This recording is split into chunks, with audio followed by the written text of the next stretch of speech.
I Have a Dream by Martin Luther King. I'm happy to join with you today in what will go down in history as the greatest demonstration for freedom in the history of our nation.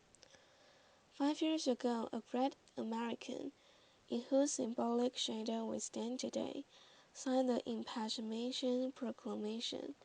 This momentous decree came as a great beacon light of hope to millions of Negro slaves who had been seared in the flames of withering injustice. It came as a joyous daybreak to end the long night of their captivity. But 100 years later, the Negro still is not free. 100 years later, the life of the Negro is still sadly crippled by the manacles of segregation and the chains of discrimination. 100 years later, the Negro lives on a lonely island of poverty in the midst of a vast ocean of material prosperity. 100 years later, the Negro is still languished in the corners of American society and finds himself an exile in his own land. And so we've come here today to dramatize a shameful condition. In a sense, we've come to our nation's capital to cash a check. When the architects of our republic wrote the magnificent words of the Constitution and the Declaration of Independence, they were signing a promissory note to which every American was to full heir. This note was a promise that all men, yes, black men as well as white men, would be guaranteed the unalienable rights of life, liberty, and the pursuit of happiness. It is obvious today that America has defaulted on this promissory note, insofar as her citizens of color are concerned. Instead of honoring this sacred obligation, America has given the Negro people a bad check, a check which has marked insufficient funds. But we refuse to believe that the Bank of Justice is bankrupt. We refuse to believe that there are insufficient funds in the great vaults of opportunity of this nation. And so, we've come to cash this check, a check that will give us upon demand the riches of freedom and the security of justice. We've also come to this hallowed spot to remind America of the fierce urgency of now. This is no time to engage in the luxury of cooling off or take the tranquilizing drug of gradualism. Now is the time to make real the promises of democracy.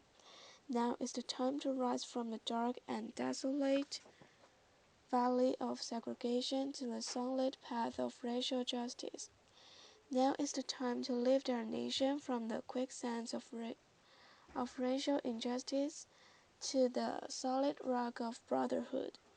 Now is the time to make justice a reality for all of God's children. It would be fatal for the nation to overlook the urgency of the moment.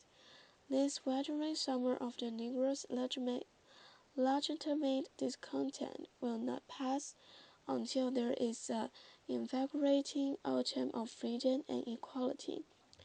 1963 is not an end, but a beginning.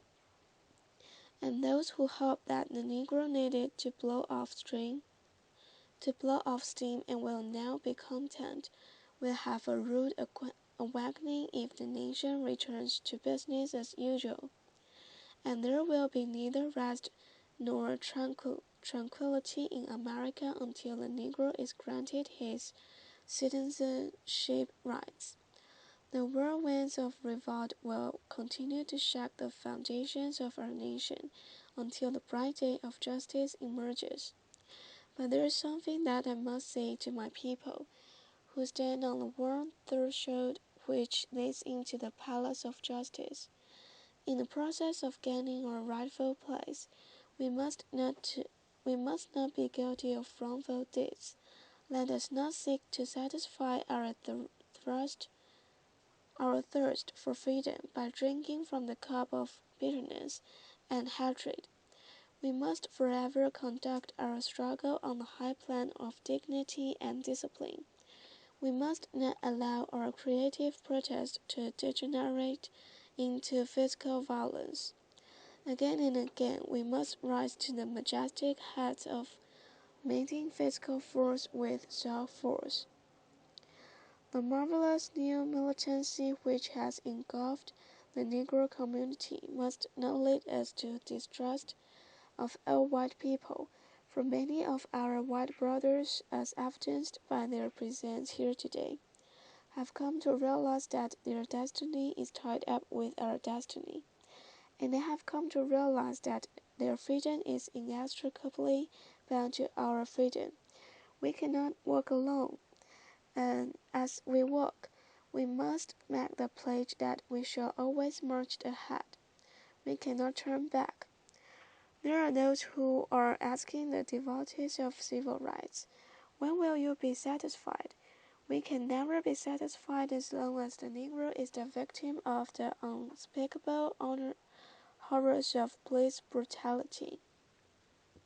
We can never be satisfied as long as our bodies, heavy with the fatigue of travel, cannot gain lodging in the motels of the highways and the hotels in the cities. We cannot be satisfied as long as the Negro's basic mobility is from a smaller ghetto to a larger one. We can never be satisfied as long as our children are stripped of their selfhood and robbed of their dignity by signs stating, "For whites only." We cannot be satisfied as long as the Negro in Mississippi cannot vote, and the Negro in New York believes he has nothing for which to vote. No, no, we are not satisfied, and we will not be satisfied until justice rolls down like waters, and righteousness like a mighty stream. I am not unmindful that some of you have come here out of great trials and tribulations.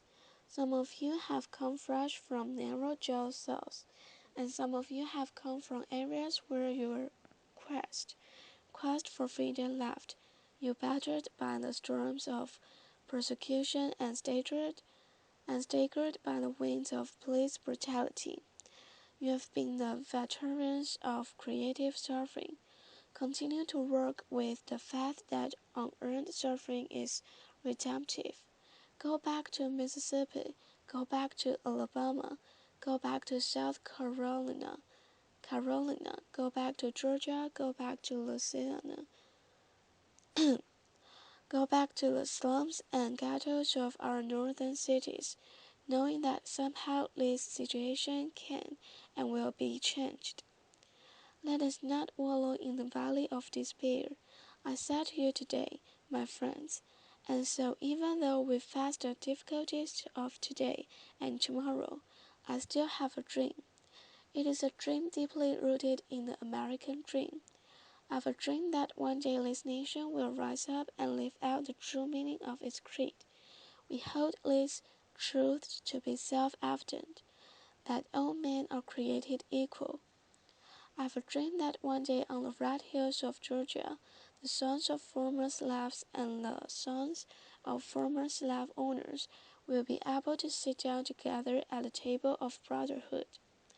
I have a dream that one day even the state of Mississippi, a state sweltering with the heat of injustice, sweltering with the heat of oppression, will be transformed into an oasis of freedom and justice. I have a dream that my four little children will one day live in a nation where they will not be judged by the color of their skin, but by the content of their character. I have a dream today. I have a dream that one day down in Alabama, with its vicious racists, with its governor having his lips dripping with the words of interposition and nullification, one day right there in Alabama, little black boys and black girls will be able to join hands with little white boys and white girls as sisters and brothers. I have a dream today.